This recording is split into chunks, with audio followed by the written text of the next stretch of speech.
Très heureux de vous retrouver dans les comptes de ce numéro de Sassa Magazine, votre rendez-vous hebdomadaire d'information. Mesdames et messieurs, bienvenue. Au sommaire, le président Félix Tshisekedi appelle les Congolais à un sursaut patriotique en vue de défendre l'intégrité territoriale de la RDC après l'attaque de Goma par l'armée rwandaise sous la coupole du M23. Sassa Magazine. Et pendant ce temps, à Kananga, au Kasaï central, la pénurie du carburant fait grimper son prix à la pompe. Un litre d'essence est passé de 3 000 à 5 500 francs congolais à l'espace de 2 semaines seulement. Une hausse qui pèse sur la population et les transporteurs. Sassa Magazine. Et puis toujours au Kasaï central, ouf de soulagement pour les femmes de Kabeya Lumbu, localité située dans le territoire de Dibaya. L'espoir renaît grâce à l'ONG Maman Ansar du Congo, soutenue par l'ONU Femmes et de la FAO RDC. Elles ont accès à des champs communautaires pour améliorer les quotidiens. Voilà tout pour les sommaires.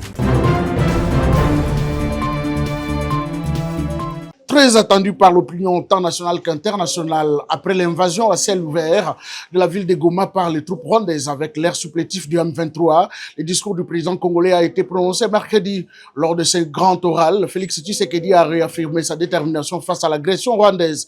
Il a par la même occasion annoncé de mesures drastiques afin de renforcer les forces armées congolaises. Suivez un extrait du discours de Félix Tshisekedi sur la situation sécuritaire à l'Est. Je voudrais ici interpeller directement la communauté internationale et l'Union africaine. Le Rwanda continue de violer ouvertement et sans scrupule les principes fondamentaux de la Charte des Nations Unies ainsi que les accords régionaux. Pire, ces agissements se déroulent dans une impunité totale et ce, avec un mépris manifeste des règles internationales et des valeurs que ces institutions sont censées défendre. Notre engagement doit rester ferme et discipliné. Nous gagnerons cette guerre par notre unité, notre courage et notre sens de responsabilité, et non par la violence aveugle et par l'anarchie. Cette victoire ne sera possible que si chaque Congolais, où qu'il soit, prend toute la mesure du combat qui est le nôtre. J'appelle donc la nation entière, hommes et femmes, jeunes et vieux, acteurs politiques, opérateurs économiques, membres de la société civile, confessions religieuses, artistes et sportifs à se mobiliser, à faire bloc derrière nos vaillantes forces armées et à contribuer chacun à son niveau à l'effort de guerre. À la jeunesse congolaise, pilier et espoir de notre nation, je vous exhorte à répondre massivement à l'appel de la patrie. Le moment est venu de vous lever, de mettre votre énergie et votre créativité au service de la nation. Nous devons renforcer nos rangs et chaque jeune Congolais prêt à défendre son pays a une place au sein de nos forces armées. Enrôlez-vous massivement dans l'armée. Vous êtes le fer de lance de notre projet et votre mobilisation est déterminante pour la victoire finale. Le président Félix Tshisekedi a reçu ce jeudi à la Cité de l'Union africaine Jean-Noël Barrot, ministre français des Affaires étrangères et émissaire d'Emmanuel Macron. Pendant plus d'une heure, Félix Tshisekedi a dénoncé les pillages, massacres et violations des droits de l'homme dans la partie est du pays, tout en exprimant ses regrets sur les incidents du 28 janvier à l'ambassade de France. Suivez. C'est une première visite du chef de la diplomatie française à Kinshasa. Jean-Noël Barrot, ministre de l'Europe et des Affaires étrangères de France, a été reçu ce jeudi à la Cité de l'Union africaine par le président de la République Félix-Antoine Tshisekedi. Une visite qui fait suite à une série de communications entre les chefs de l'État et son homologue français Emmanuel Macron. Pendant plus d'une heure, le président Félix Tshisekedi a expliqué la situation que vit le pays, marqué par des massacres, des pillages des ressources naturelles et autres violations massives des droits de l'homme. Le chef de l'État a exprimé ses regrets à la suite des incidents malheureux survenus à l'ambassade de France au cours des manifestations organisées le 28 janvier dernier à Kinshasa. Membre du Conseil de sécurité de l'ONU avec droit de veto, la France a apporté un soutien important à la RDC lors des 2 dernières réunions urgentes de cet organe des Nations Unies consacré à la situation sécuritaire et humanitaire dégradante dans le Nord Kivu après l'intensification de l'invasion des troupes rwandaises autour de la ville de Goma. Pour le moment, la RDC attend un peu plus d'action après l'invasion avérée des troupes rwandaises dans plusieurs territoires du Nord Kivu. En marge du soutien aux forces armées de la RDC, l'Institut supérieur de technique médicale ISTEM Kananga a organisé une manifestation de colère jeudi sur son site pour protester contre l'agression rwandaise dans la partie est du pays et apporter soutien moral aux FARDC et aux Wazalendo. Retrouvons Freddy Million Mbwebe dans son reportage rendu par André Katende.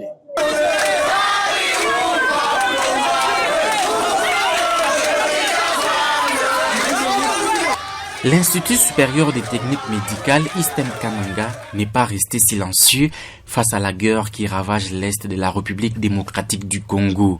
C'est jeudi 30 janvier 2025, l'établissement a organisé une manifestation de colère sur son site de Tubuluku, répondant ainsi à l'appel de la ministre de l'Enseignement supérieur et universitaire, Marie-Thérèse Sombo, qui a décrété une journée sans cours pour des activités de veille patriotique.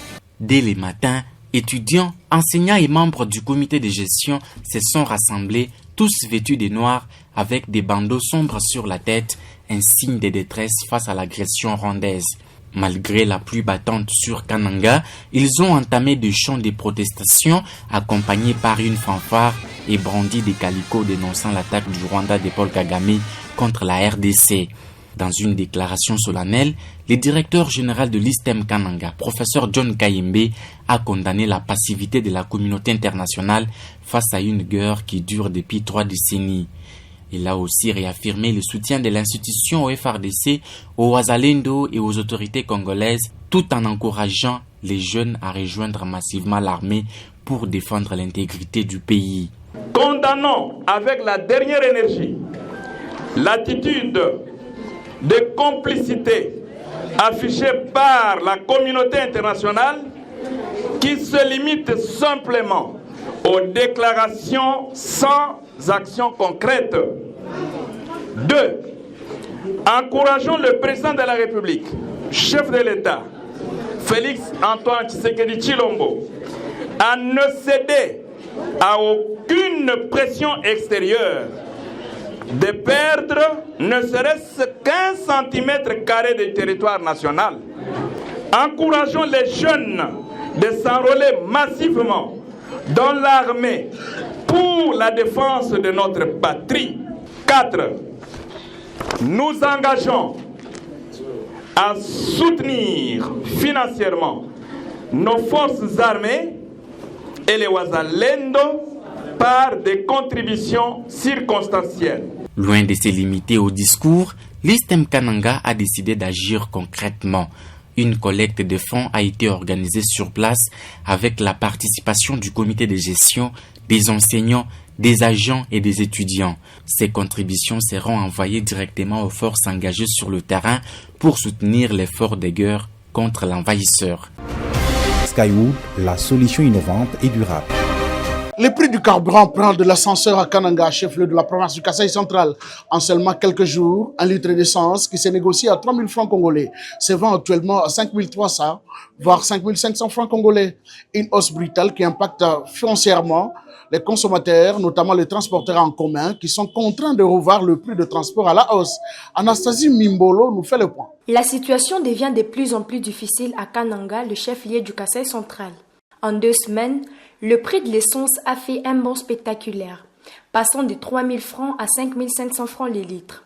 Une hausse qui met en mal une grande partie de la population. Lors d'une ronde effectuée ce mardi 28 janvier à Kananga, tant auprès des stations-service que des détaillants locaux communément appelés Kadhafi, il a été constaté que le prix du carburant varie désormais entre 5 300 et 5 500 francs congolais. Un changement brutal qui bouleverse non seulement les consommateurs, mais surtout les transporteurs. La hausse du prix de l'essence a doublé le coût des transports. Un trajet qui coûtait 500 francs est désormais facturé 1000 francs congolais. Les étudiants, déjà vulnérables, sont les plus affectés. Beaucoup d'entre eux doivent marcher sur une partie du trajet pour réduire le coût, arrivant parfois en retard à l'université. Une étudiante témoigne. Il y a eu augmentation des prix. Avant, on pouvait prendre les transports, quitter les petits marchés Bianchi vers Lucas à 3 000 francs. Mais c'est un temps pour avoir une moto de 3 000 francs. Il faut un peu marcher une longue distance. Donc il y a beaucoup plus d'augmentation de prix pour les transports. 3 000 à 5 000.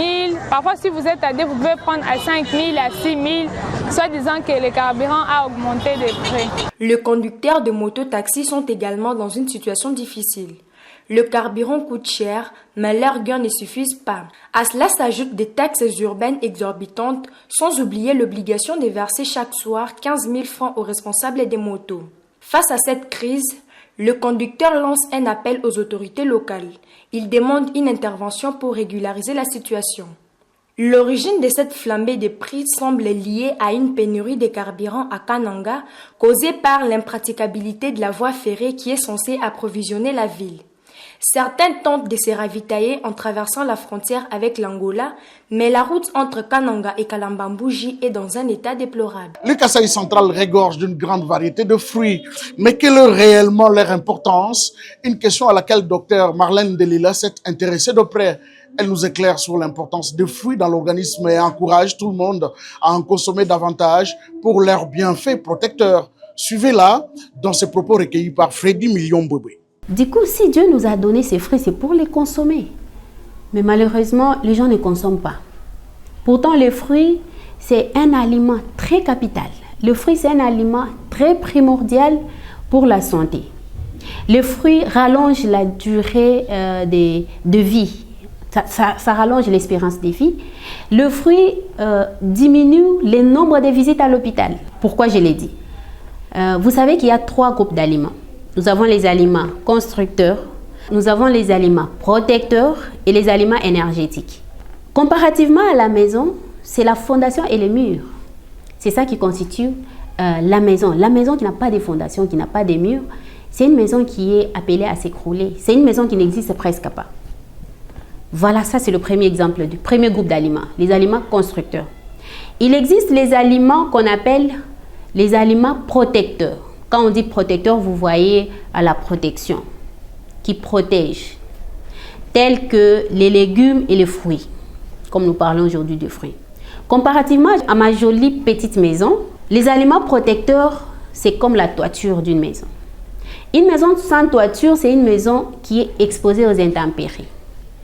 Voilà, la personne qui mange le fruit, c'est comme si c'est une personne qui se protège.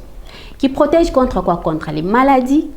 Et les maladies lointaines, ça veut dire les maladies qui peuvent apparaître à l'âge adulte. Et si vous consommez les fruits dès le bas âge, du jour le jour vous consommez les fruits, vous êtes en train de vous protéger contre les maladies. Si vous consommez les fruits, vous êtes en train de renforcer votre immunité. Il y a la 3e catégorie des aliments que j'appelle les aliments énergétiques. Énergétique, ça veut dire qu'il y a de l'énergie, il y a les calories. Comparativement à ma jolie petite maison, c'est la chaleur, c'est le combustible, c'est le feu. Une maison sans feu, c'est une maison sans vie. Il y a le premier groupe des aliments constructeurs et le 3e groupe des aliments énergétiques que je vous conseille de manger avec modération. Donc aujourd'hui, le fruit doit devenir un compagnon de tous les jours. Chaque repas doit être accompagné de fruits. Les femmes cultivatrices de Kabeya Lumbu, victimes des atrocités Kamounan Sapo en 2017 dans le territoire de Dubaya, appuyées en intrants nécessaires pour intensifier leurs productions agricoles dans les champs communautaires. Ces dons de l'ONU Femmes et de la FAO RDC visent l'amélioration des conditions de vie de ces femmes. Au Kasaï central, dans le village de Kabeya Lumbu, un vent d'espoir souffle à nouveau. Les femmes de la région, longtemps laissées pour compte après les violences de 2017, retrouvent peu à peu leur dignité grâce à l'ONG Maman Ansar du Congo. Depuis le lundi dernier, dans son bureau à Kananga, la coordinatrice de l'ONG Sabina Kaboulo s'est félicitée des avancées du projet autonomisation agricole de femmes de Kabeya Lumbu, financé par ONU Femmes et soutenu par la FAO. Grâce à la création des 5 mutualités agricoles, ces femmes apprennent à travailler ensemble et s'entraider. Un changement concret visible dans leurs champs communautaires, où la dernière récolte affiche un taux de reçu de 82%. Mais malgré ces avancées, le défi reste nombreux. Sabina Kaboulo lance un appel à l'aide aux partenaires comme ONU Femmes, UNFPA et à la FAO-RDC pour un soutien financier et matériel le plus conséquent. Je demande à tous les partenaires nationaux et internationaux qui nous suivent de venir en aide aux associations du groupement de Bakwalukoyi au travers leurs projets d'autonomisation agricole. Nous implorons cette recommandation où nous demandons à nos partenaires l'appui technique et financier aux associations qui sont déjà implantées au groupement de Bakwalukoyi, de leur venir en aide cette population vulnérable qui sont là en train de travailler avec les équipements déjà démodés, avec marque d'appui pour lutter ensemble contre l'insécurité alimentaire. Ça n'est complètement fini pour ce numéro de Sassa Magazine. Merci d'avoir été de milliers à nous suivre sur différentes chaînes partenaires. L'info continue sur notre site internet www.sassastudio.net.